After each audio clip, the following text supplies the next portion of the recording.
You better subscribe to Pine Tree Line Outdoors, and here's why. Have a look. It's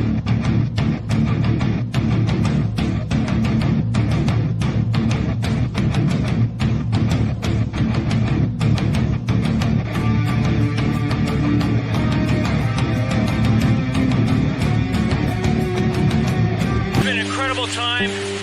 Aubrey Falls.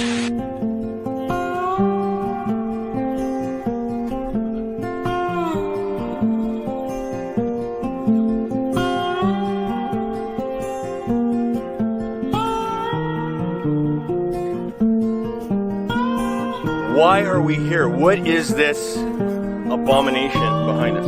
Okay. Good evening, and welcome to the Heikadelic Show. We would like to take this moment to let you know that viewer and listener discretion is strongly advised. So sit back, have yourself a nice cool drink or hot drink, and enjoy the show. And welcome once again to the Heikadelic Show. Hey, this is Spiffy Vengeance, and I'm reporting for the Heikadelic Show. In behind me, you can see the war of the worlds going on as we speak. It's amazing. It's a light show.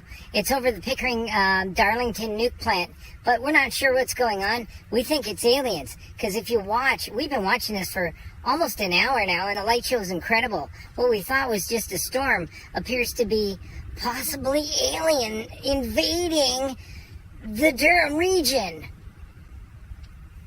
This is Stiffy Vengeance, and I am going to try and stay awake and watch the show behind me, and hopefully I won't get probed. See you on the Heikadelic Show Monday night.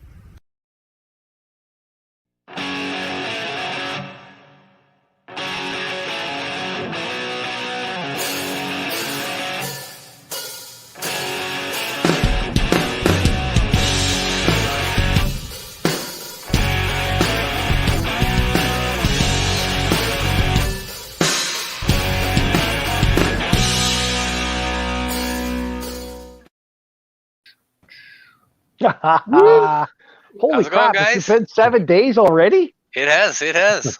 Wow. Well, everybody, welcome back to the Heikadelic Show. You're all And looking good. Yeah, Heiko, I noticed you're in a chair. I know. I was just going to say, if anybody's seen that, I've migrated from the bed. So I'm all excited. I'm gonna try must it be out. feeling better. How you tell everybody how you're doing? Well, I am. I'm a little bit less pain, a little bit more mobile. I get outside every day now, so yeah. Good. I'm not really doing much yet. I try and do things, but my body's just not letting me. So I've been doing some gardening and stuff like that, like just trimming and nonsense, right? Pulling out some weeds. And that I could do. So I even got all excited to do that, and I overdid it, obviously. Did you say you were pulling out weed or pulling out weeds? Yeah, pulling out weed. Yeah. Mm-hmm. This time of year, you're supposed to be planting the weed, not pulling it out. Actually, all the babies are in. They're doing well. Good. That's good. The little girls. Yep. Yes. The boys. So And tonight we have quite the guest. Yes, we do. We've got Mr. Alan Cross. Oh. I'm kind of a little I don't know.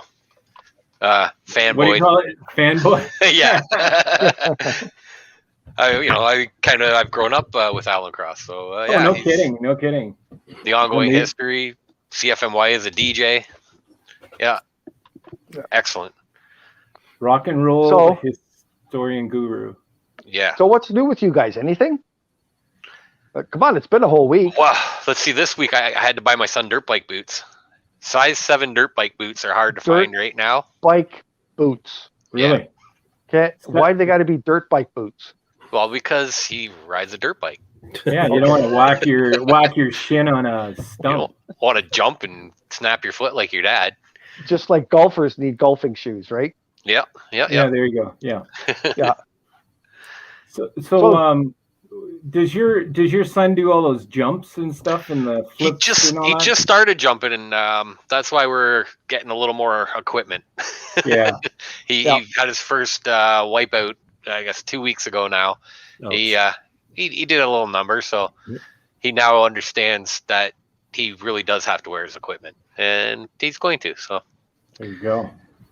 Well, yeah, you better be prepared because there are going to be some bumps and lumps down the road. Right? it's Especially not dirt if, biking. it's when, right? That's right. Yeah. So George, did you get out of the house this week? Not really. Well, yeah, I got out of the house. I went on my bike, went jogging. But anti-socializing still. You know what I mean? Yeah. What can you do? But yeah, I'd like to say hi to our listeners who don't want to see us. It looks like my band's on. Yeah. No, we got a bunch of people piling in. Want to say hello to our indie rock radio listeners. Yeah. Yep. Bonjour, mes amis à Montreal and parts. I guess they broadcast now into the States from what I hear. So yeah. So they're picking up a pretty good listenership. So that's well, then good. Hello to our American friends as well. Absolutely. Oh yeah, for sure. If you like this crazy show, tune in every Monday night at 9:30. Yeah. We'll be here. So we've got Spring out there, and he was on our show. He was actually the Elf's handler at Christmas. Right. Yeah. So he's got a lot of he's an actor, Yes. right? Yeah. So he's got a lot of acting gigs right now. I think they're shooting in Toronto, so maybe he can hop on and give us a bit of an update on what he's been up to. He's been posting little tidbits of some of the, I guess, the meals they've been having and stuff like that. I hope they've been good. Yeah. So we got a There's pile Tamara of people from the rock pile. Awesome. Hi, Tamara. Hey, Tamara. Can you book us? Yeah. Just remember, Motor City Maniacs. Yeah. We'll pack the place. And then, speaking of meals, I think George has to play a song so we can have a little something together. get our drinking monkey going on. Come on, George. And the fans out there, grab your favorite drink.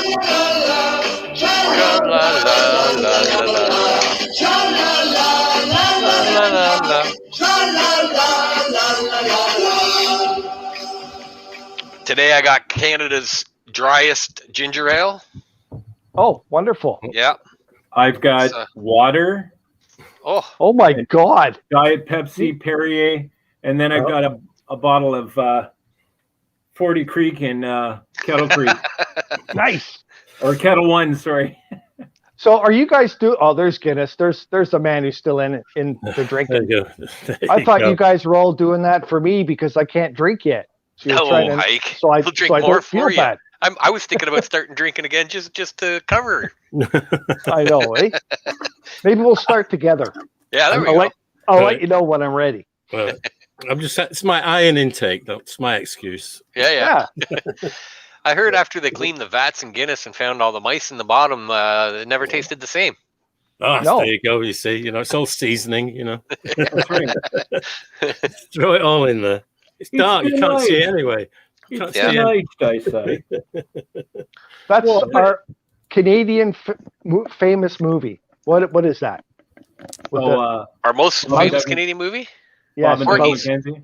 no, about making beer. Oh, about making beer. Bob Yeah, and Doug. and Yeah. they found a mouse in a beer bottle. Come on, what was that? How's it going, E? Strange Brew. Yes. Oh, yeah. Okay. Yeah. Wow. Good old classic movie. I haven't seen that. I've never seen that. No. Well, he's a true Canadian because he drinks an entire vat of beer because he doesn't want his buddy to drown in it. Remember that? I do now that you bring it up. Yeah. Well, here's one real quick because we've got a very cool guest on tonight. But, Yes, we do.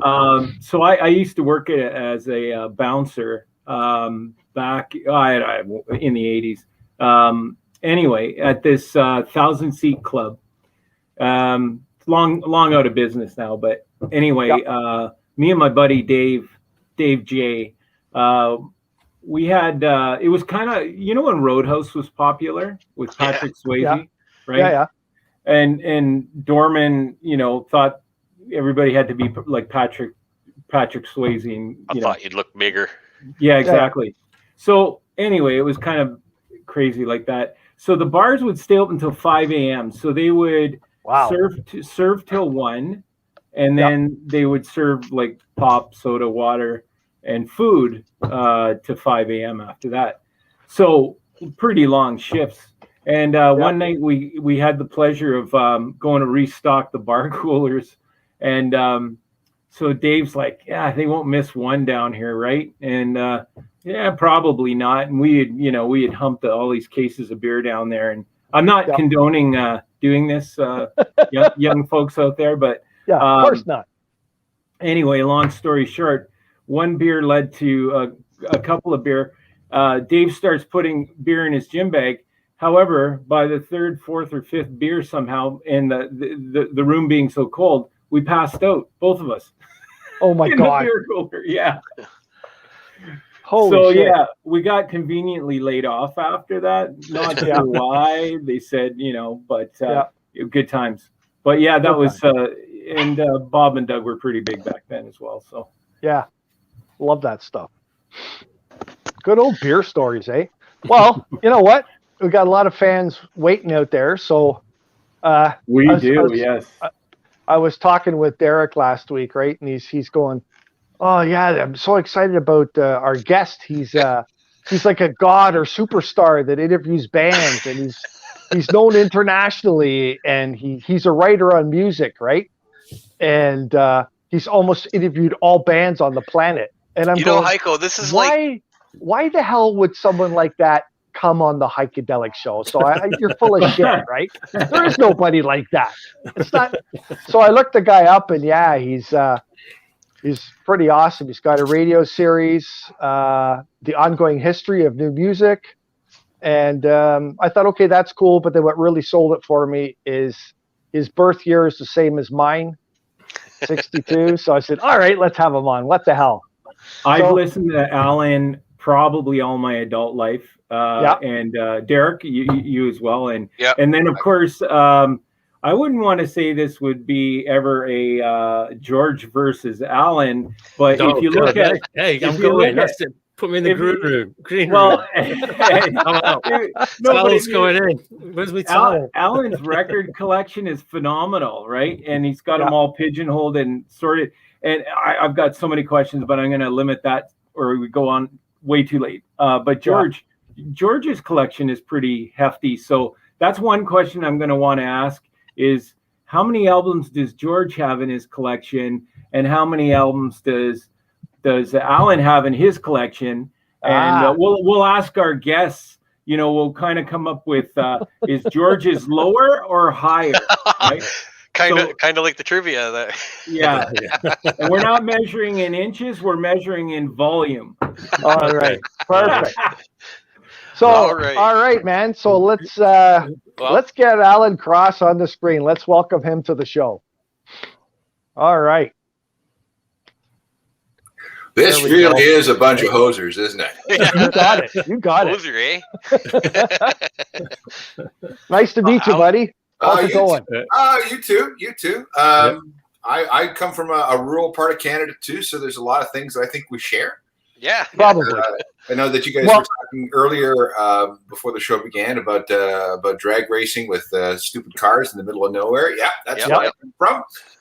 I've since graduated. I don't use muscle cars anymore. I'm a little bit more highbrow than that.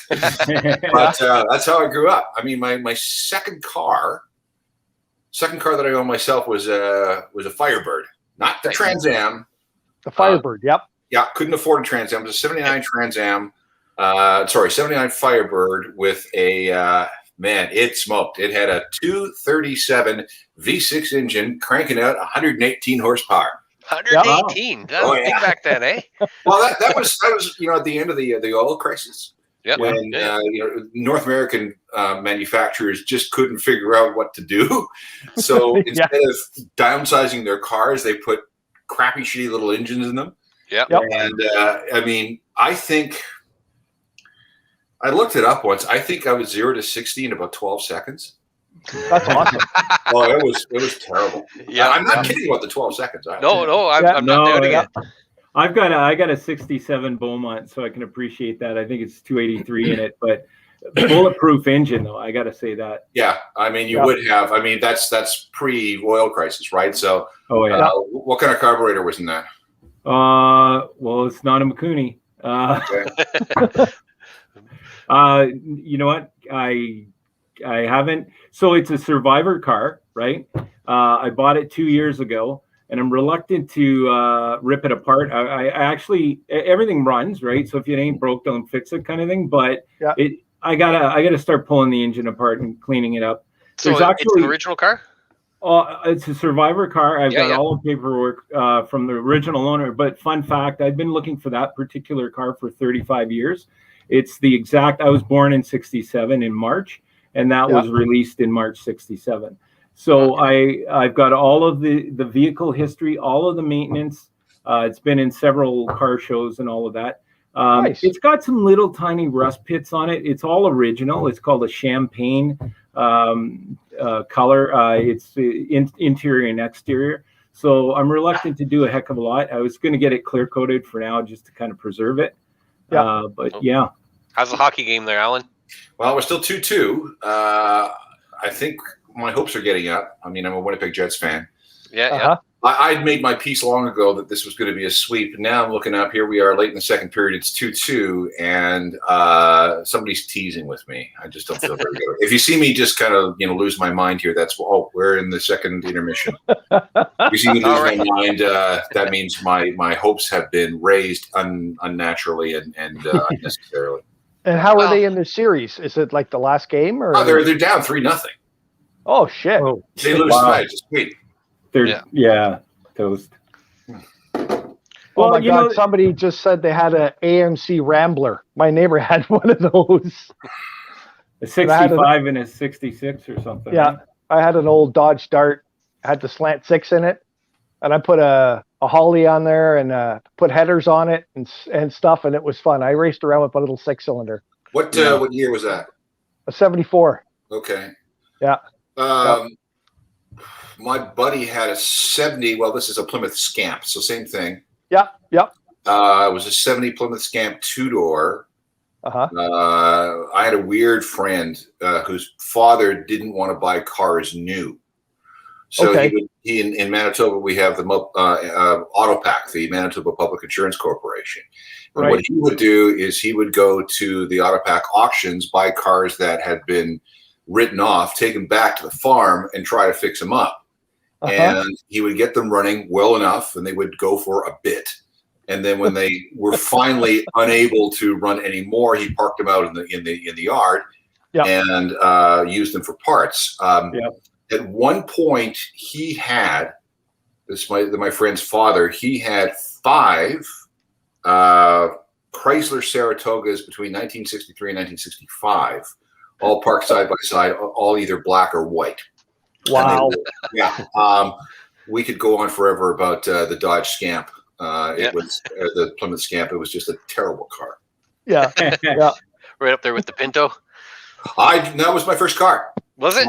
My first car was a 73 Pinto. It was actually my mom's. Yeah. Wow. My grandfather bought it for Christmas for her one year, and I think it was $1,700. Brand new off the lot, 17 years. Brand new. Yeah. Wow. And I got into my first accident in that car. Somebody actually rear-ended me, but it did not blow up.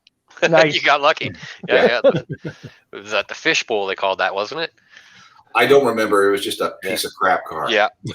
Well, this kind of goes right into what my first question was going to be. Alan, what do you do for fun besides music? Travel. Travel. We try. Well, we haven't been doing that recently, but we tend to travel as far and wide as we possibly can. I've spent an awful lot of time in Southeast Asia. I've got friends in Singapore. I'm supposed to go back to Thailand in November if things work out well, but we do an awful lot of that. We've got a couple of dogs, 2 English Bull Terriers. There's Schmooze, the elder, and Squirt, the younger. And once I get my new car in the fall, I'll be going back to doing track days at Musselburgh. Oh, yeah. Oh. I used to go up to Ganaraska a lot, so I would drive by there once in a while when they had the races, and go to the second gate and you can get some go-kart tires from behind the shed there. But yeah. So what kind of car are you getting? I'm getting I built a Porsche Cayenne or a Porsche Cayman. Yeah. I'm a big fan of Porsches. This will be my fourth. Yeah, nice. Wow, my too. That's one of my favorite cars. It's a brilliant car. We broke up for the last 39 months. I had a Jaguar F-Type. Oh, the 400 Sport model, which was great car. Terrible infotainment system, and more a Grand Tour than anything else. I wanted something mid-engine sports car. The problem is when you find the car that speaks to you, you just really can't. You can't go anywhere else. I've driven everything. Yeah. And for my money, for what I want as a driver of a car, you can't beat a Porsche. You just can't.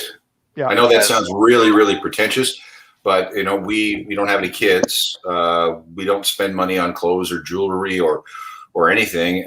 My wife made me a deal a number of years back. She said, "Okay, you're having a midlife crisis.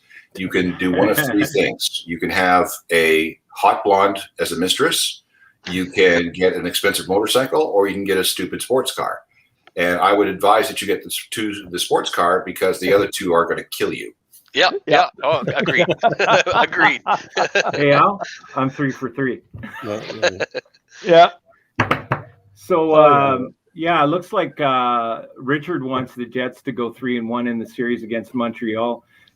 Funny thing, right? I mean, there are those who want Montreal to, lose now. And then there are those that, are just nuts about Montreal. I think they're going to go down. They're going to meet the Bruins and that'll finish. Here's the thing. We are going to have a Canadian team in the Final Four.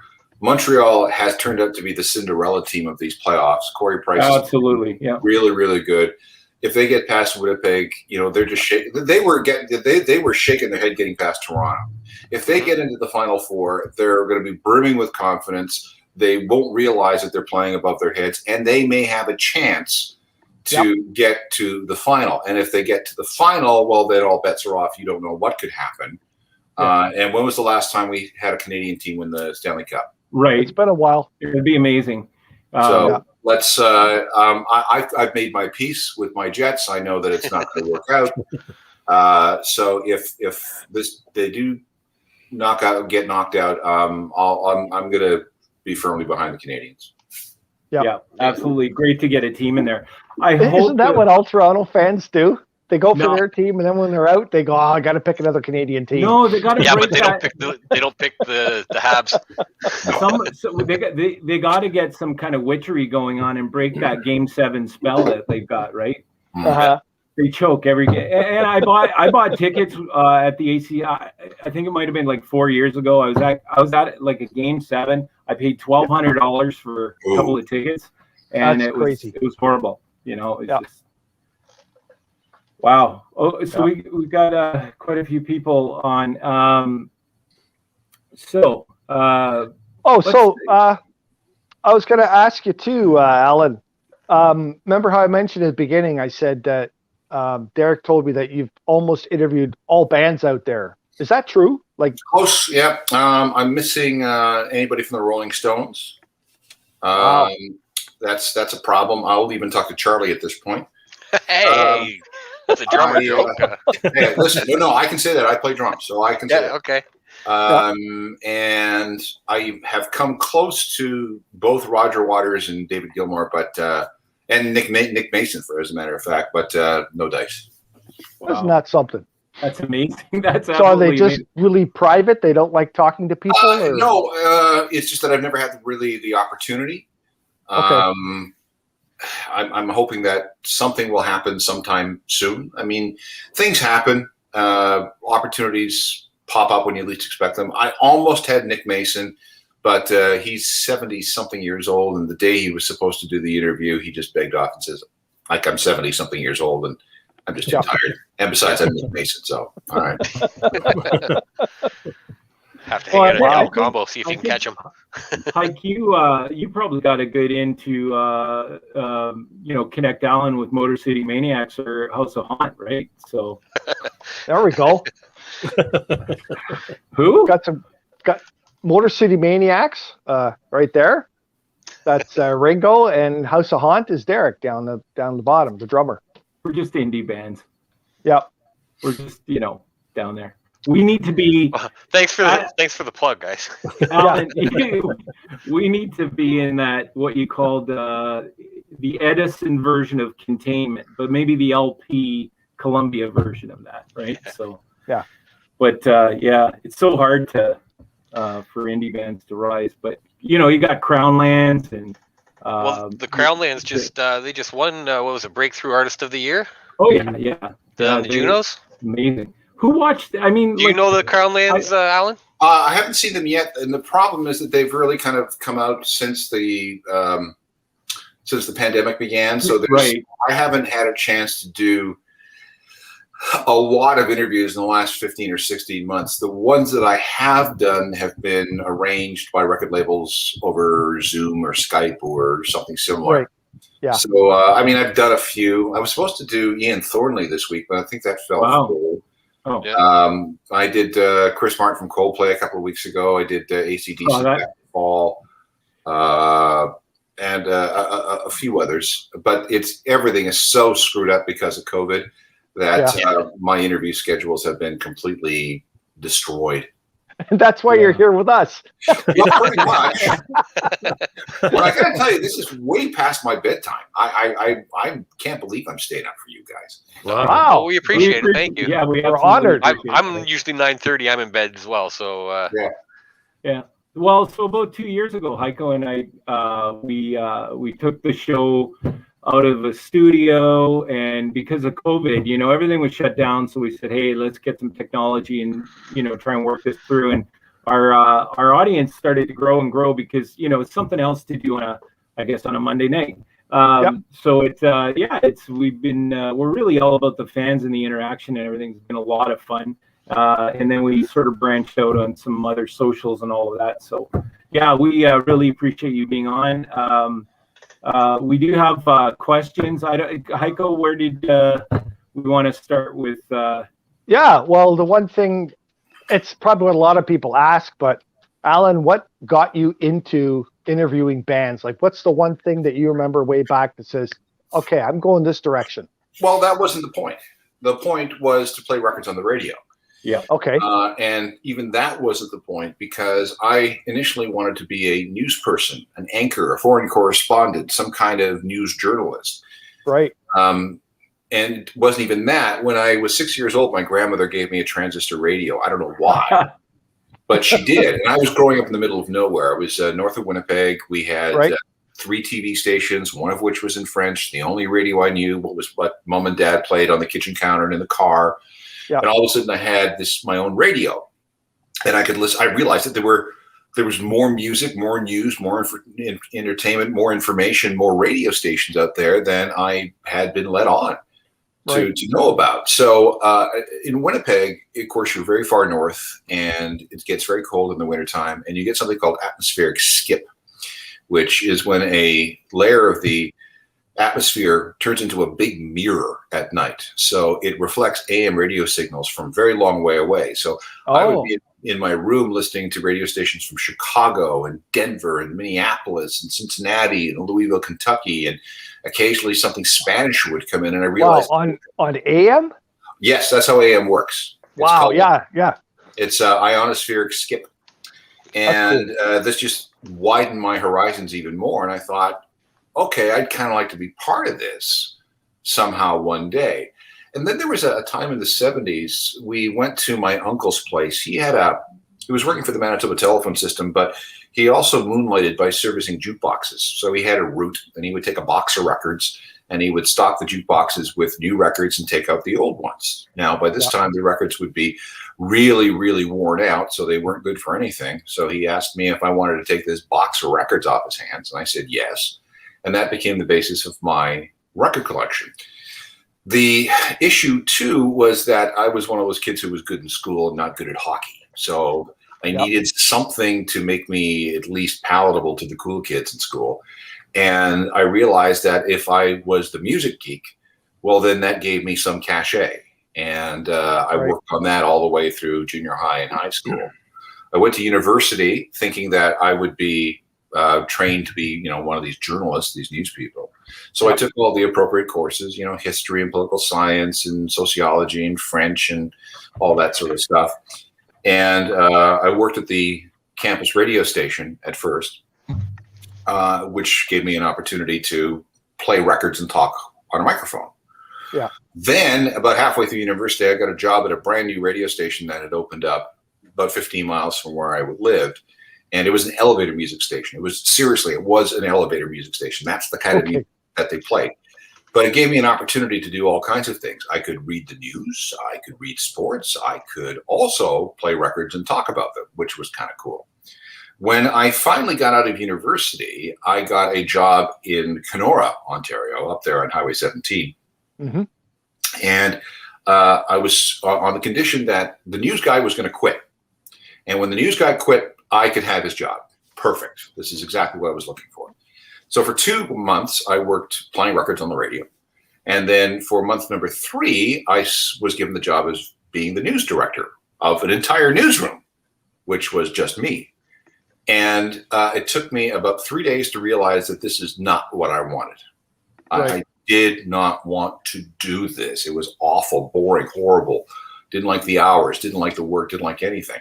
Fortunately, 23 days later, I got an offer from an unusually cool FM rock station out in Brandon, Manitoba, offering me to do what was called a swing shift. And I left Kenora so fast that my landlord sent the sheriff after me for non-payment of rent. That's true. I gave him 3 days notice and I was gone. Yeah. So I worked there for a while, and for 9 months, I ended up in Winnipeg, worked there for 2 years, and then in '86 came to CFNY. Mm-hmm. And I was just, playing records on the radio and talking about music. But then what happened, at that point, you're in Toronto. So you end up having access to an awful lot of artists coming through the city. So that's really where I began to do a lot more in the way of interviews. And I found out that I quite liked it. And I might have been pretty good at it. So that's basically where it started. And I've sort of maintained it ever since, I guess. The first band I think I ever interviewed for the radio was a Toronto group that you might remember called Sheriff. And they had a song called When I'm With You.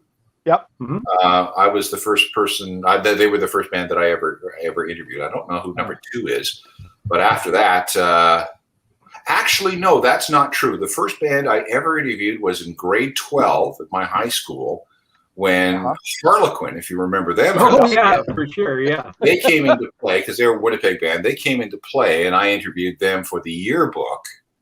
Wow. In the teacher's lounge, which was pretty cool. And what's funny is that the bass player of Harlequin is a guy named Ralph James. Yeah. Ralph James is now one of the most important talent agents in all of North America. Nice. Really? Yeah, and so I deal with Ralph all the time. Oh, that's cool. So we've got this bond that goes all the way back to 1980, I guess. Wow, yeah. Wicked, nice. That's wicked how you can get a relationship like that. Well, I mean, I've been doing this I will have been doing radio for money since November 13th, 1981. So we're coming up on 40 years of doing it. Yeah. Congratulations. Yeah, wow. Well, is there any artists that you've met through doing this that you never thought you would even meet, and then all of a sudden you became friends with? Well, I don't know. Or a relationship with? Well, I mean, I've got a relationship with a lot of artists, especially a lot of Canadian artists, simply because I've been around so long, and my career is longer than theirs. And at one point, they were just starting out, and we met then, and they were in awe of me. Now I'm in awe of them. But there's the Our Lady Peace guys, the Tragically Hip guys, the Billy Talent guys. I mean, it just goes on and on and on. I don't know if you can say that I've actually ever been friends with anybody. I guess the closest, I mean, I had I still have a relationship of some sort with Courtney Love. That's a long story. We text back and forth every once in a while. But other than that, the only other guy that I've met and keep in touch with is William Shatner. Oh, nice. He's a great guy. Well, he is 3 now or something, isn't he? He's 90. 90. Okay, yeah. Genuinely one of my favorite people on the planet. 10 years ago, he picked me to do to co-host a cross Canada tour of it was a stage show called How Time Flies, and basically I was his Juan McLean to his Don Cherry. So we would sit on stage and I would set him up with questions and he would tell stories and show videos and pictures and that kind of thing. So we did from Vancouver to Montreal, and it went really, really well. And after the final show, his manager, a guy by the name of Larry, broke the news to everybody that he had actually managed to secure a run on Broadway. And I was like, yeah, great.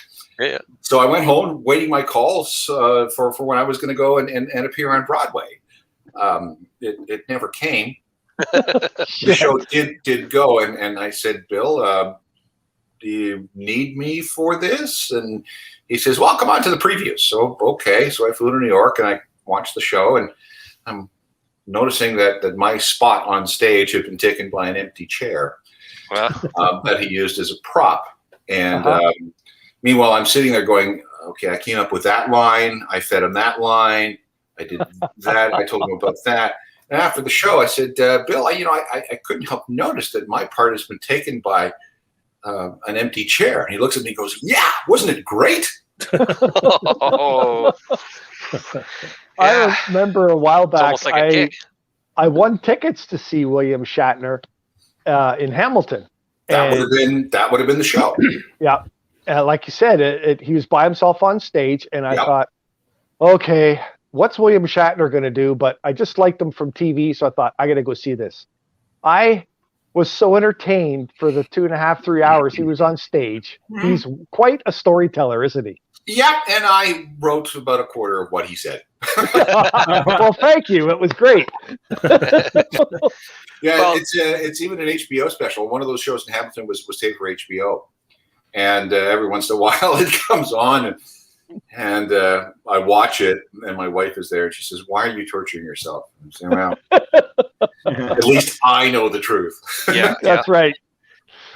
Well, seeing that it's just after 10 o'clock, we do a little trivia here called George's Backside, and it's an album. So he shows the backside, and we try and guess what it is. Vinyl album. I guess the front. Vinyl album, yes, vinyl album. All right. And it's from George's Vinyl Remains. That is Rolling Stones Made in the Shade. Oh, Wow. Oh, that's freaking awesome. George, I think he set that up. Wait a second. Well, yeah, come on, he's a guest. We have to treat him like a guest. You know what I mean? go grab another one, quick. Well, actually, I want to ask Alan. What I'd like to ask is, when he joined CFNY, like in the mid '80s, it was the spirit of radio, and it was quite groundbreaking for radio, was it not? Yeah, it was. With Dave Marsden. Yeah. He was the guy who hired me. I was the second last person he hired. The last person was May Potts. Oh, okay. And then in '87, late '87, he left the station. So I worked under Marsden for a little more than a year. Right. Wow. Right. Did you ever work or broadcast from the CFNY studio at the top of the CN Tower? Yes. Outside Sparkles. So you do remember that, right? The rule was it was Thursdays. Right. And from middays on, right till midnight, we had to broadcast live from that little tiny cramped studio, a quarter of a mile above of downtown. Yeah. And we were, at that time there were 2 turntables. It was a full studio. Yeah, I remember turntables, and we had to pack up crates of records that we wanted to play and haul them down and haul them up and haul them down again. Yeah. and then take them back to the radio station and file them. So yeah, no, we all did that. I remember that, and I did some middays and some afternoons. I don't know if I did any evenings from up there. May have. I can't remember.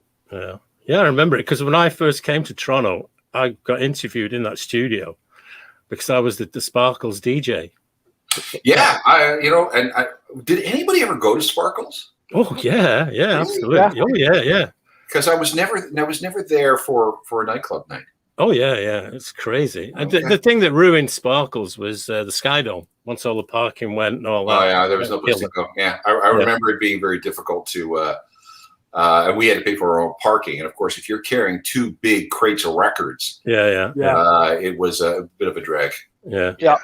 The only live show I remember from there on a regular basis when I was there, which was from '87 onwards, was a jazz show on a Sunday night. That was James Scott. What's his name? Because I've been trying to track. It was James Scott. The deal, he did afternoons normally, but then back then, FM radio was highly, highly, highly regulated. And even though you were a rock station, you were obliged by CRTC rules to play other forms of music at certain times of the week. So even though we were, a really, hardcore new wave alternative station most of the time, we also had to have a jazz show, which would be Sundays with James. We had a Christian rock show. We had a rhythm and blues show with Headley Jones. We had a classical show on Sunday mornings with David Height. What else did we have? We had an import show with Ivor Hamilton. He played the latest imports from the UK. Right. We had live from London. We had a guy named Lee Carter who would phone from London and basically read stories out of the NME and the Melody Maker. So these were all things that we had to do by the terms of the license back then. Wow. Wow. It was. Do you ever think the CRTC is ever going to lighten up? I mean, they seem to it's very antiquated, right? Right now, they have lightened up. I mean, back in the day, the rule book for FM radio was as thick as a phone book. Right. A lot of that went away in the 1990s. Now there's a new bill before Parliament called C10, which is trying to rewrite the Broadcast Act for the 21st century in the digital era. There's a lot of stuff that's going on there that really has to be sorted out. I don't even want to begin to talk about it because it's so complicated. Yeah. But the hope is that they will level the playing field for old school terrestrial radio with things like Spotify and Apple Music. Yeah, I mean that's a whole other thing as well. Like I saw your TED talk on streaming killing music, and it's so true. But I guess what didn't occur to me is that concept of every 32 seconds or whatever people are getting paid. As a stream happens. I think you gave that example of a band actually putting out an album with 10 blanks on it, 32 seconds. So, but I guess the question I had around that was, do you ever see it like you started off with an analogy from Mr. Penner's class, and the whole containment thing, starting with the Edison pill bottle, sort of like a 30 second or 20 second tune you could put on it. Do you ever see it, like, where does it end, or do we just keep diluting and streaming? And I've talked to so many musicians, a lot of indie bands that are a bit successful. I mean, they make their money off of touring, but Spotify they make nothing on, really. Yeah. I mean, things have completely flipped. You now tour to make all your money. You put out music for free because it doesn't pay. Right. There's no way that you can put that genie back in the bottle. You can't equate streams with sales either because that's an apples and oranges comparison. Right. Sales have just basically disappeared, and we're going back. This is not new. I mean, what we're seeing now is everybody going back to being working musicians, kind of like they were before about 1960. Agreed. Yes. Nobody made money selling records before 1960, except maybe Elvis. But now it's all about, you put out a recording to get people to come to see your gigs. Now that's going to even out off, obviously, when COVID goes away. But we're not going back to that sort of situation. And you got to be really careful about people who complain about Spotify because they think that just because they got 1 million streams that they should be paid a whole lot of money. Well, that's really not how it's not how it works. Yeah. It won't work that way ever. Getting 1 million streams on Spotify is kind of like having 1 million people hear your song on the radio. You get paid about as much. Yeah. And so that's the analogy. That's the closest thing that you can get. Right. So we're still working things out. COVID really screwed things up. It has forced people to figure out how they're going to be, if they're going to be able to make a living as a musician. Right. And the next 2 years are going to be really, really fascinating to watch. Well, I mean, the big concern now is that, especially with venues, getting the capacities back to where you not only pay, just kind of make ends meet, but you actually make money. But so 1,000 cap venue, is that going to be squashed down to the 300 cap, right? And that's kind of the break point, right? Initially, it will, but we will get back to full capacity at some point. Yeah, we will. Okay. Maybe when this all started, we talked to some very smart people in the concert industry, and they believe that we're not really looking until sometimes mid 2022 before things are normal. So we've got a place to go yet. Yeah, I am really worried about the U.S. maybe declaring mission accomplished a little too soon. Right. I mean, it's they have an infection rate, a positivity rate that's higher than what we have in Ontario, and we're still locked down. Their threat, their idea of this infection as a threat is certainly a lot different than ours. Yes, even in the UK, they're talking about everything opening up on June the 21st, and now they're kind of looking around, going, "Hey, we got this Delta variant that's kind of scary. Should we be opening up, even though we have this level of vaccination?" So. Again, it's going to take until next year before we can actually confidently say that things are fine. Yeah. So Dwayne's asking, Alan, do you have a favorite artist that you've gotten to interview? I guess that would be a tough question. No, it's actually not, because I'll give you two. David Bowie, simply because he was the kind of guy who had, and this sounds so artsy and so goofy, he's the kind of guy who had so much charisma that if he walked into the room and your back was to the door, you knew it. You felt it. Right. And when you interviewed him, he looked you right in the eye and made you feel like you were the only person in the world that mattered. I once had him to myself for half an hour, and not once did he appear bored or uninterested or anything. It was just absolutely fantastic. The other person who is always fun to interview is Bono, because he's an Irishman. So, he can talk. A typical Bono interview goes like this: "Hey Bono, how's it going?" And that's it for the next 45 minutes. There has never, ever, ever been an instance where I've talked to him and the time is up and somebody hasn't come in, grabbed him by the arm, and dragged him away, and as they're dragging him out the door, he's still talking. Yeah, and that's how it all started. Well, I've got a question for you. Okay, I usually have a book that I write everything in, and I took the book the other day because I was writing some stuff in it with me, and I lost it.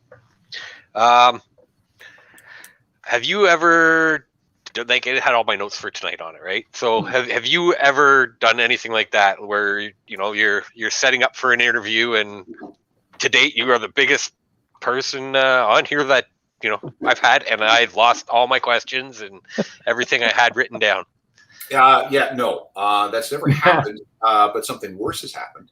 I would like to tell you I have a record of that 30-minute interview I had with David Bowie, but I was so starstruck I forgot to unpause Okay. Yeah. So the next time I saw him, I explained what happened. Yeah. He clamped his hands on my shoulders, looked me in the eye, and said, "Well, that was stupid of you, wasn't it?" Yeah, it made you just feel a little bit smaller. A little bit small, yeah. Yeah. But it's a good story. Oh yeah, no, that's great. Wow, yeah, you must have. Was that for CFMY or for? Yeah. Oh. So that's how do you explain that to your boss? You did, well,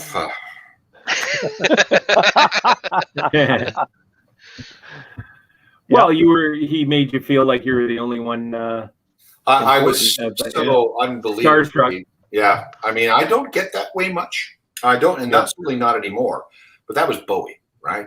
Yeah. I'd probably, I'd probably be the same way with McCartney. I would probably be that same way with Mick or Keith. Very few others would make me, freak out like that. I mean, Dave Grohl has been a problem. Beastie Boys, Ramones, can go on and on. Joe Strummer was interesting because he was so intense. But I don't get starstruck much anymore. Huh. Well, that's pretty neat. What about the opposite of that?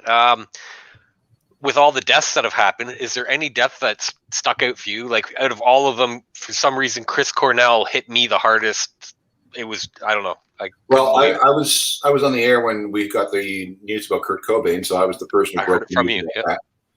So there's that. Joey Ramone hurt because I had some dealings with Joey. He was going to write the foreword to one of my books, and he and I spent a long time on the phone talking about things. And I didn't know at the time that he was sick. And when he finally did die, it really hurt because he was such a gentle, quiet guy. Yeah. I took my wife to meet him once, and as we were leaving, she turns to me and she says, "Oh, I just want to give him a hug and feed him some soup." So that was bad. Bowie's death was bad. Trying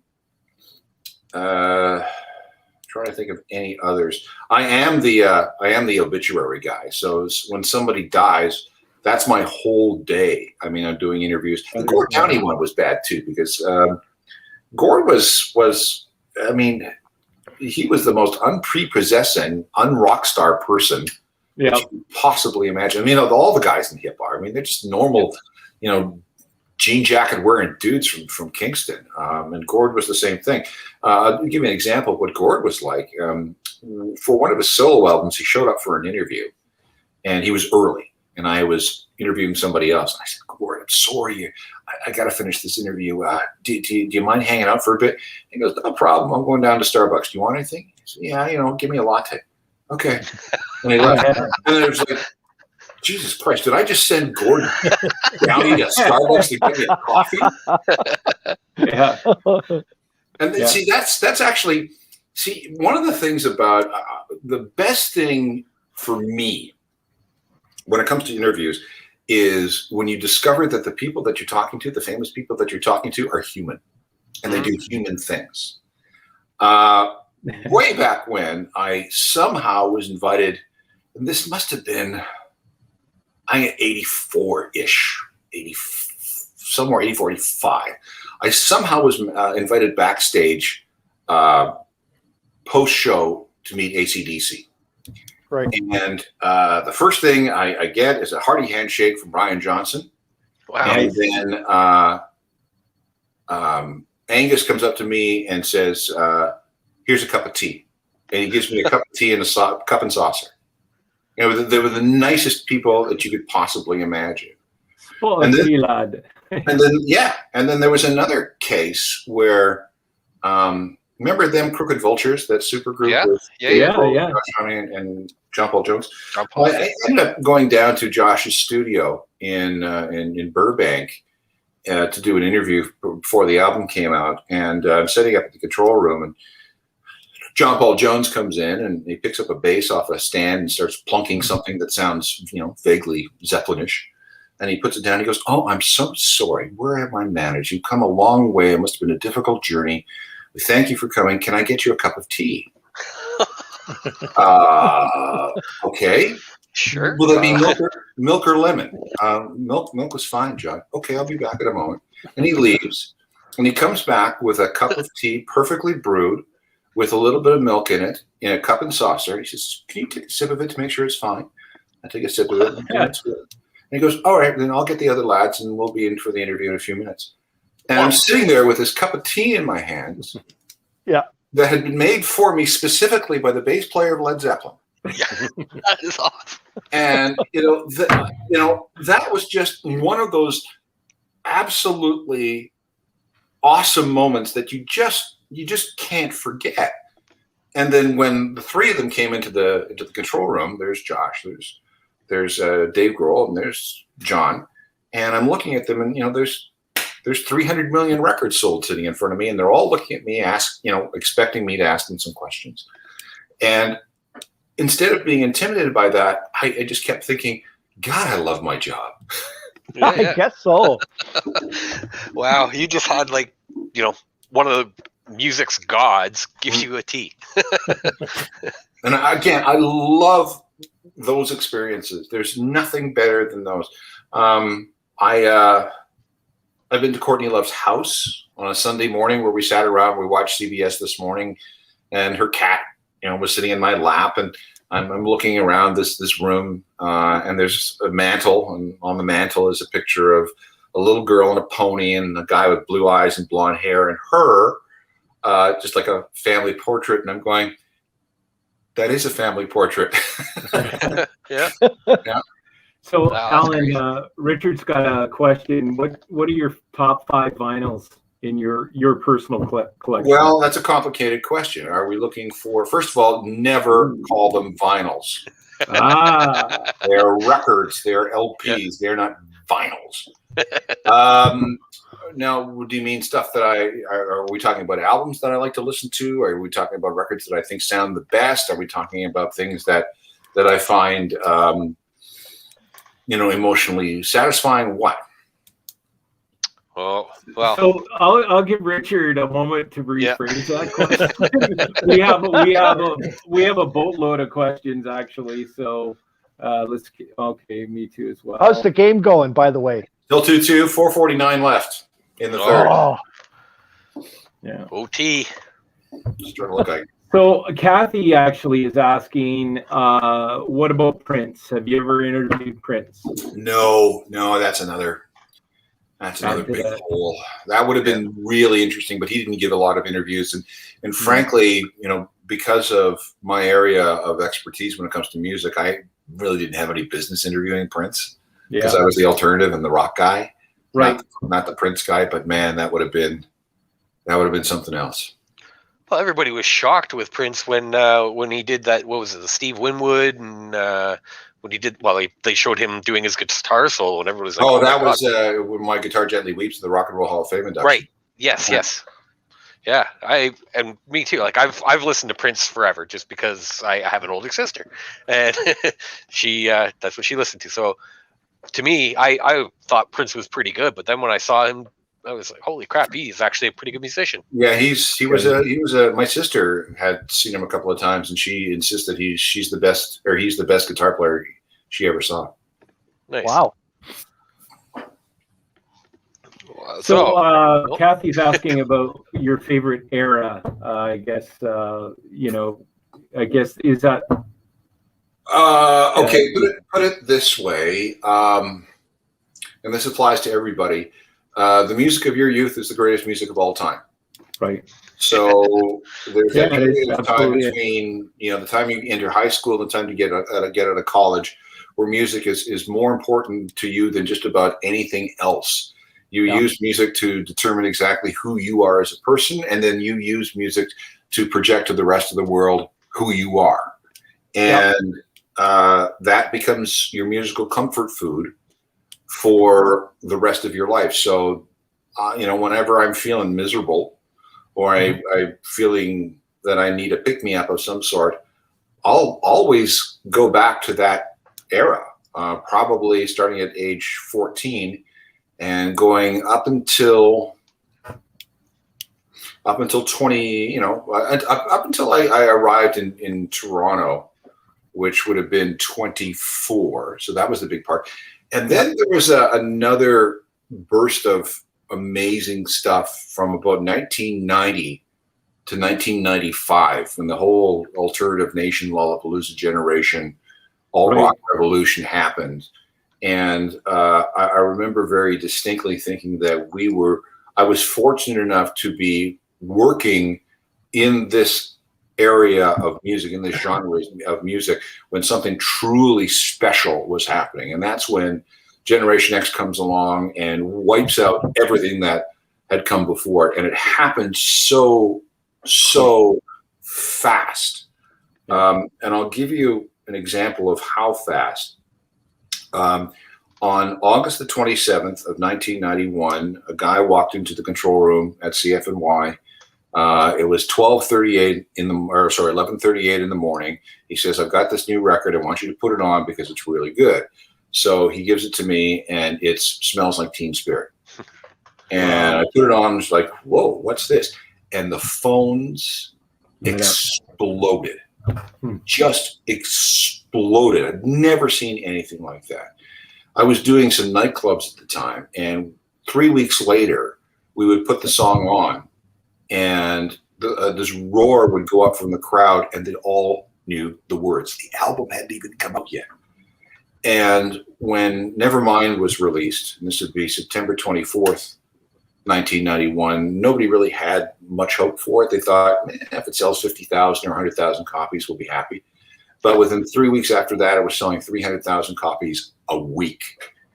And by the time we get to January, February of 1992, Michael Jackson had been knocked off the #1 spot by Nevermind. Bruce Springsteen had been knocked out of the top 3 by Nevermind. And it was just all alternative from there on in until about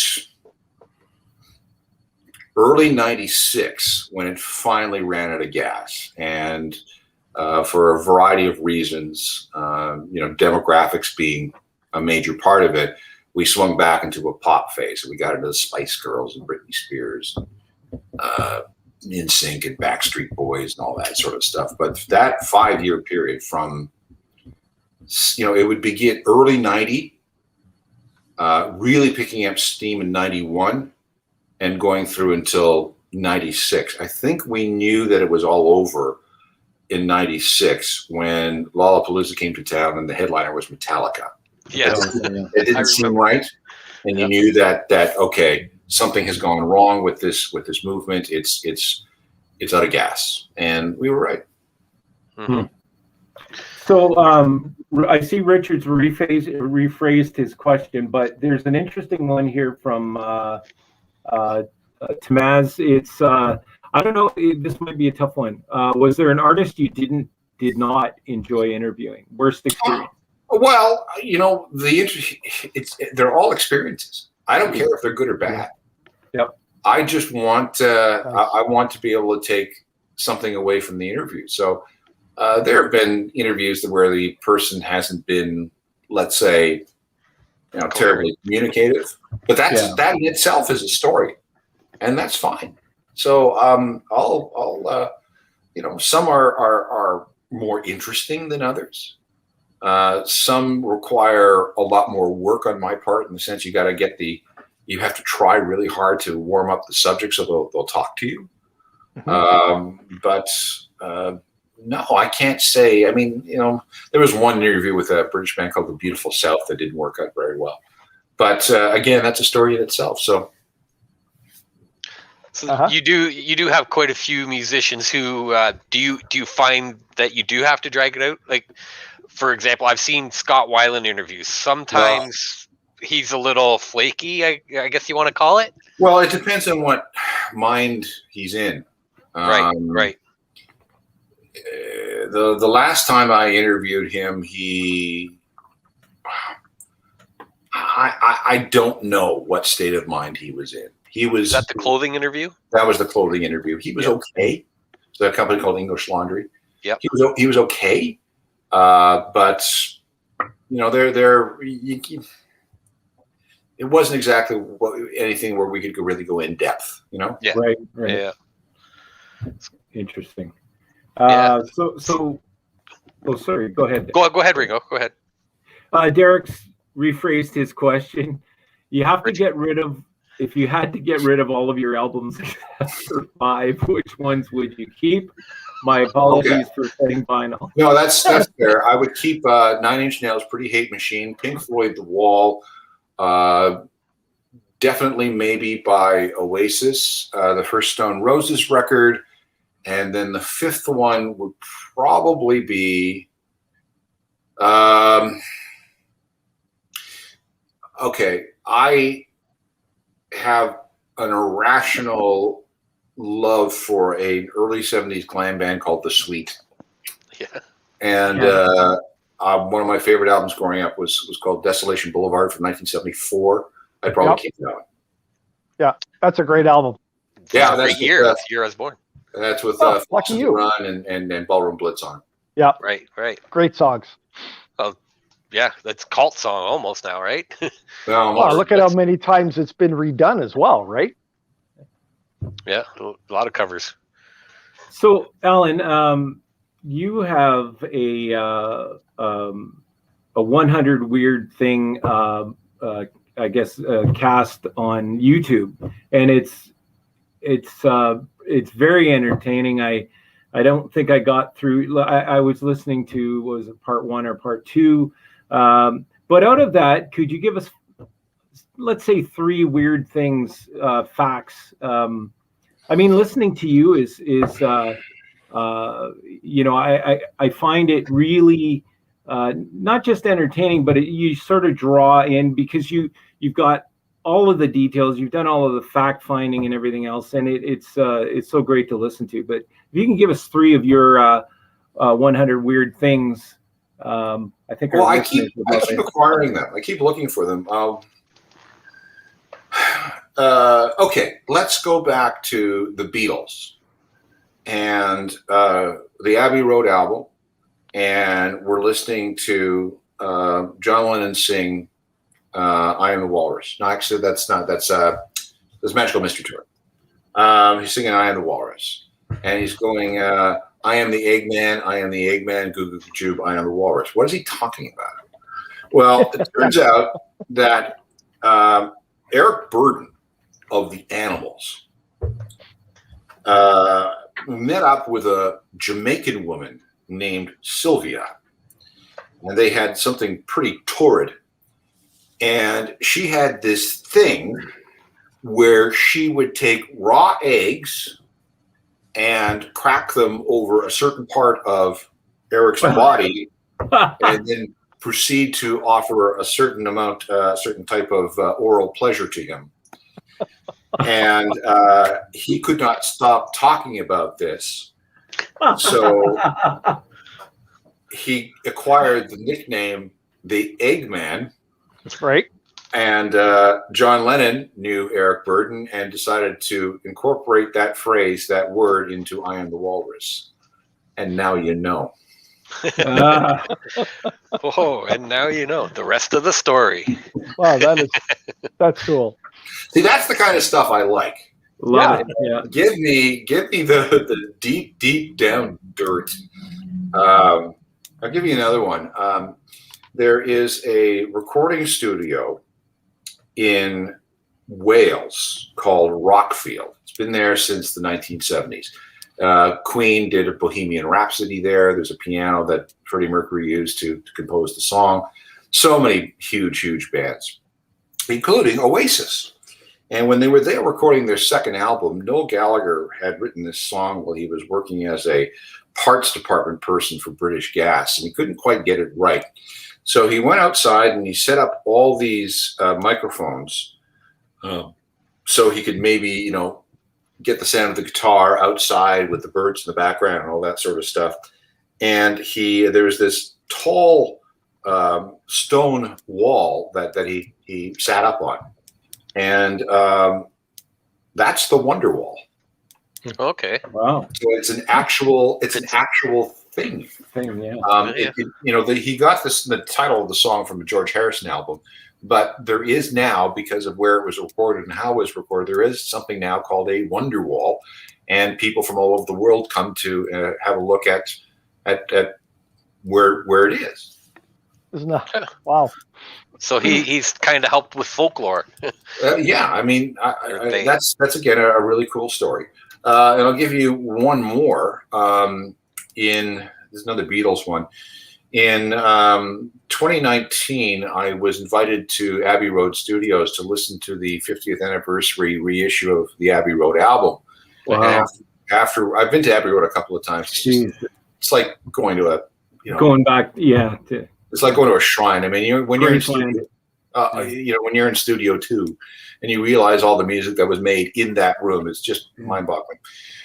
Anyway, I afterwards something kind of interestingly came together, and I was hustled across town, and I got 15 minutes with Ringo Starr. No. Wow. And I play drums, and I was a Beatles fan. My very first kit was the same Ludwig Oyster Swirl Pearl that he played on the early, before they retired from touring. It's the one you see on Ed Sullivan. Yeah. So, I mean, that's what kind of a Ringo person I was, right?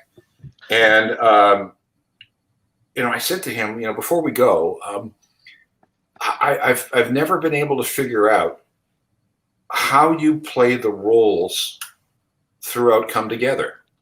I can't get it right. What are you doing that gives it that sound? And he brightens up and he says, well, when I was growing up, I was left-handed, but my aunt, as they did back in the days, would swat my left hand if I tried to write with it. I'm left-handed. I know it. Okay. So, but when I started playing drums, I couldn't haul my drums all over the place. So I had to play somebody else's drums wherever the gig was. And invariably, the drums were set up for somebody right-handed. So it became that I would play in the standard sort of right-handed way with my left hand on the snare and my right on the hi-hat. But when it came to do fills, instead of leading with my right, I led with my left. So here's how you do it. And he's sitting there in front of me, showing me how he goes from da da da da da, and then instead of coming across his body with his right hand, which would leave his left hand in the wrong spot, he would go with his left hand on the upper tom and roll down the toms that way. So he does it backwards. So I'm a drummer as well. So I leave the interview realizing that I got a drum lesson from Ringo Starr. That's awesome. And now I just got one from you. Thank you. Nice. Wow. I know what you mean. So you've obviously been to LA. I just would assume that. Oh, yeah. Yeah. So I sat in the Rainbow with my daughter. Oh, did you go in Lemmy's chair? Oh, yeah. Well, you know what? Out of respect, I could have sat in it. It was in front of that little gambling machine. Yeah, you don't. They had a big iron cast bust of him that was there. I guess it was going to a memorial, but it was there for a little bit, so we got to see that.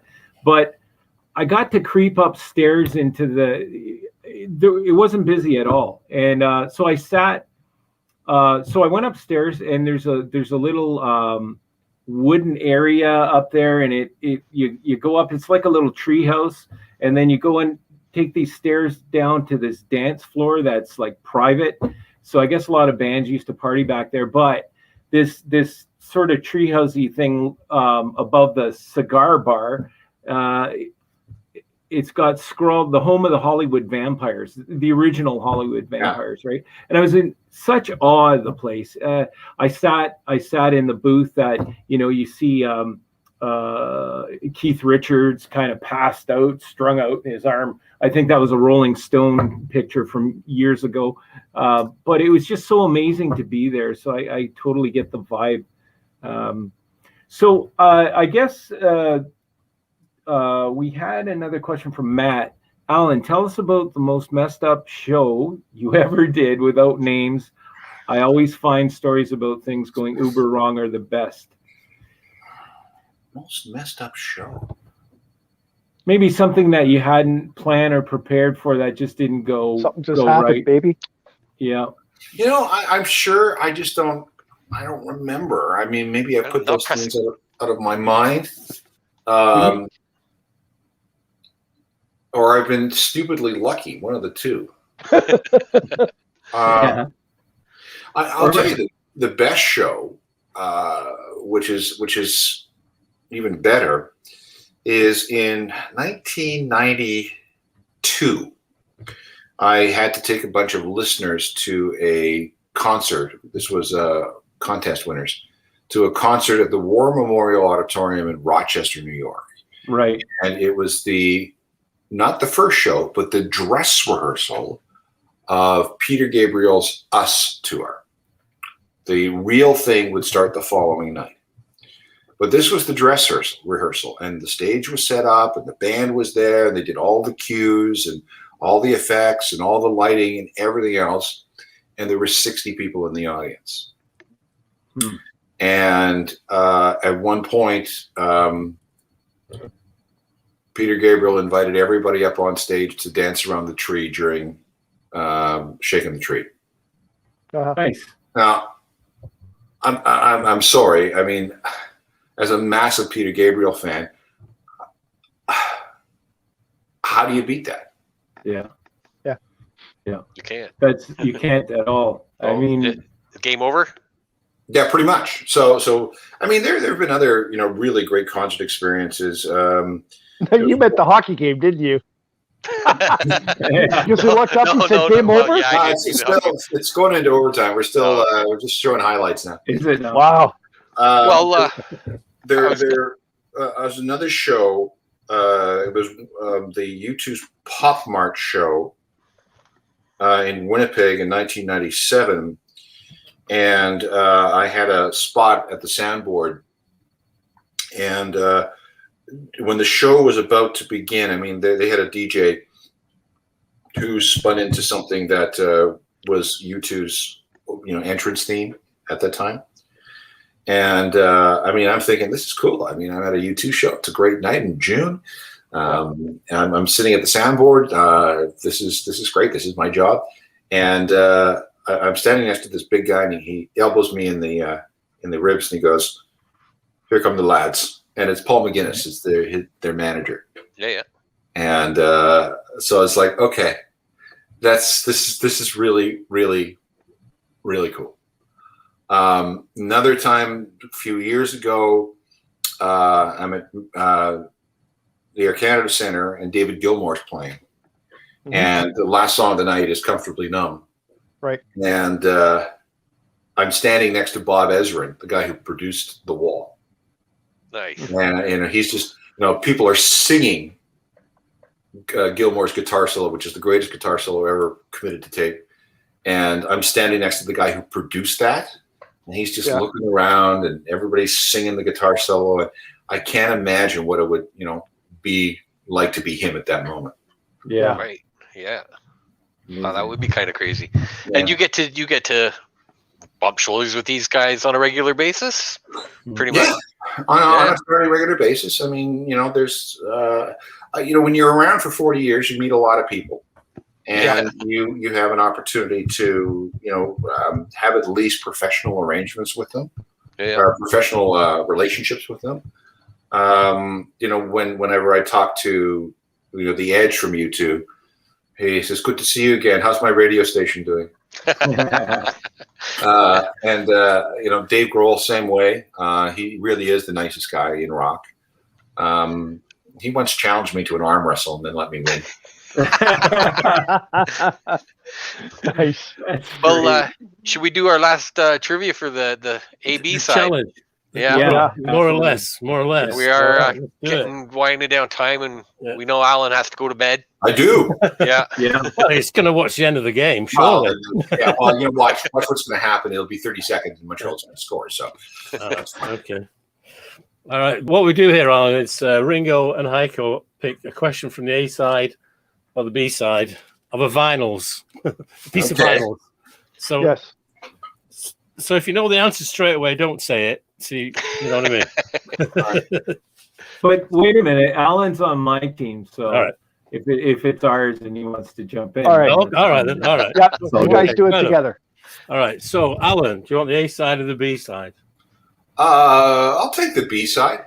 Okay. So, do you actually remember the first vinyl you actually ever bought with your Yes, own money? I do. What was it? Elton John's Greatest Hits, Volume 1, $4.99 at Robinson's General Store in Stonewall, Manitoba. There you go. A lot of it was made There you go. I from love it. paper route.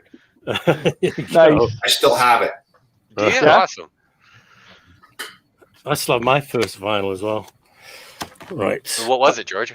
Cat Stevens is when he was in his pop phase, Matthew and Son, the album. Okay. 32 and 6, Boots the Chemist in Manchester. There you go. Right. So, seeing as with Junos last night, 51st Junos. No, 50th. Oh, 50th, sorry. 50th. Right. Yeah. First one was in 70, right? Was it 70? First one was in 1971. Oh, was it? I read 70 somewhere. So whatever. No, trust me, I I wrote believe something. it. I believe I it. wrote something for the program. There you go. All right. So this is about wins, actual wins, right? Now, Nickelback have had 12 wins of Junos. Have Rush had more or less than 12 Juno wins? Okay. Am I supposed to answer now? So I don't know, so Alan and answer. Ringo, it's your. Yeah, you can Ringo's chime like in. he's not answering. I'll just wait to see what Alan I'll says. defer this. That's the first time he's not Googling it. That's right. He's confident tonight. Yeah. Sadly, the answer is less. It's absolutely correct. Correct, yeah. Oh, there you go. Rush did not get any sort of respect Yeah. when they were in their glory days. And, Yeah. they may have, I think they got some sort of Lifetime Achievement Award at some point. Right. But, even with moving pictures, I Yeah. don't think they won anything for that. Well, they actually had 10 wins. They actually got 10 wins. Oh, they do? Okay. Yeah. 2 less than Nickelback. But what does that what does that tell you? Well, even the Hall of Fame, Yeah. that was kind of sad. All right. Heiko's question Yeah. from the A side. Still on the Junos. Okay. Celine Dion has had 20 Juno wins. Uh-huh. Wins.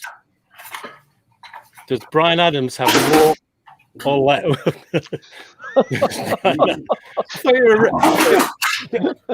Alan, I thought you were a radio guy. Come on. I'm not a Celine Dion guy.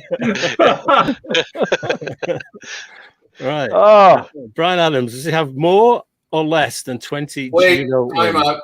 Okay, how Wait. long did it take for Montreal to score in overtime? Hang on. Sorry. Yeah. No, I want to know too. It's over. It's over. It's over. That's it. The sweep. wow. Just like Well, that, eh? Montreal, congratulations for our indie rock radio guys. There's going to be a few Habs fans there. There you go. Yeah. We can't upset them. We don't want to lose our listeners in Montreal. All right, So what I'm are you sorry. gonna do? So, Celine Dion, Brian Adams. Sorry. Go ahead. What are you Celine going to do Dion- there, Derek? Celine Dion or Or Brian Adams. Brian I Adams? went with Celine. Yeah. Yeah, unfortunately, but I I think never was into her stuff, but she did very well. she did. Brian Adams did pretty good in the late 80s and early 90s, so. But I'm still going with Celine. All right. Going to stick with that? Yeah, why not? You sure? See, he does that. You sure? You gonna stick with that? You sure? You know. All right. Oh. Oh, Brian Adams.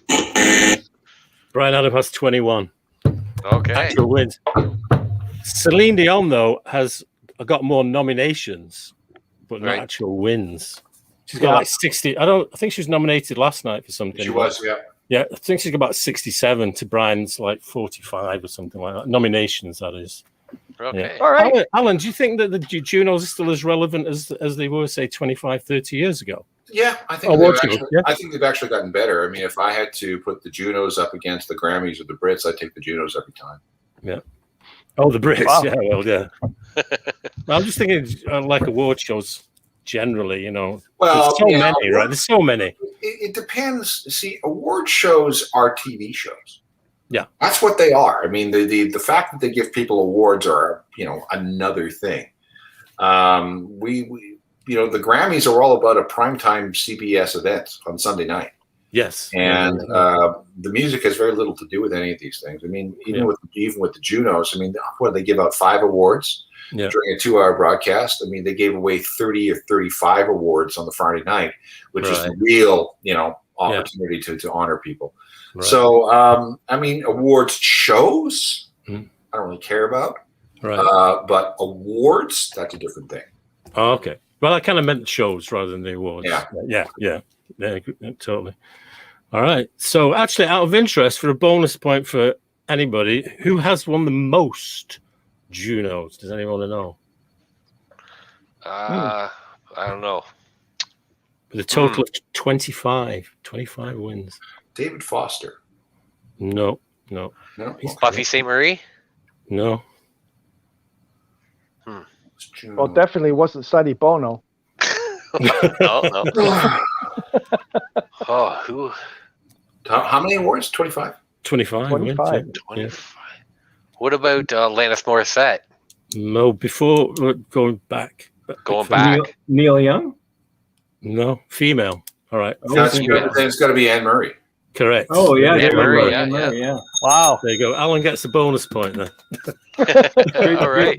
Good recovery. Yeah. Well, I guess we should almost start wrapping it up, right? Yeah. Alan, I want to say, like, this has just been a great experience for me, having listened to you for years and years. It's just super great. I did, when I was doing some research and whatnot, you pulled this album and it had a tape on it. It said Art of Music History. And you were talking about how back in the DJ world, you guys used to, kind of mark this up. It would look, an album cover that looked like a big Post-it note. And that's how you kind of built your structure. And we've been talking about structure for our show, and because we're growing and all of that. And, but you brought it right to the sort of bare bones before there was the internet technology and Google this and Google that. But yeah, that was very intriguing. So I'm going to share that with the boys and see if we can learn from that. Okay. But it's been a hoot, and hopefully sometime down the road we can get you on again if you're desperate enough to get on a show like that. If you have nothing else going, another COVID or something. Yeah. No racing. So one last thing, Alan, I wanted to ask you, do you have any goals set for your near future? Oh, get me on an airplane. Yeah? That's it? Just get out of here? Swear to God, I just need to travel. That is my biggest thing. And I want to go someplace. I want to go someplace where when you get off the plane, it smells different, feels different, and you realize at that moment you are nowhere near home. And I need that feeling again. That salt water smell. It could be water, could be Cleveland. I remember getting off a plane in Ho Chi Minh City in Vietnam. Oh wow! And thinking, I am nowhere near any place familiar, and it was great, just great. Wow, awesome!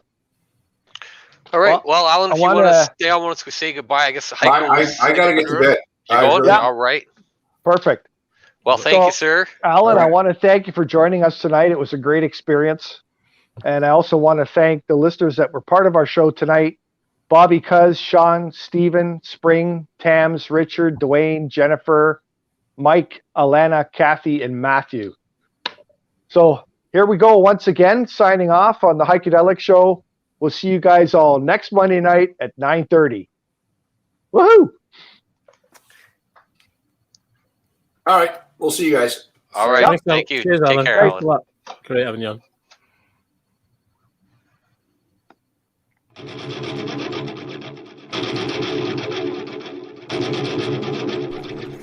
Well, that's another wrap for the Heikadelic Show, folks, so time to get dirty. And don't forget, listen in next week on Monday night and every Monday after that for the Heikadelic Show at 9:30 Eastern Standard Time. If you'd like more information on The Heikadelic Show, please find us at www.theheikedelicshow.com or .ca. We'll see you all next week on The Heikadelic Show.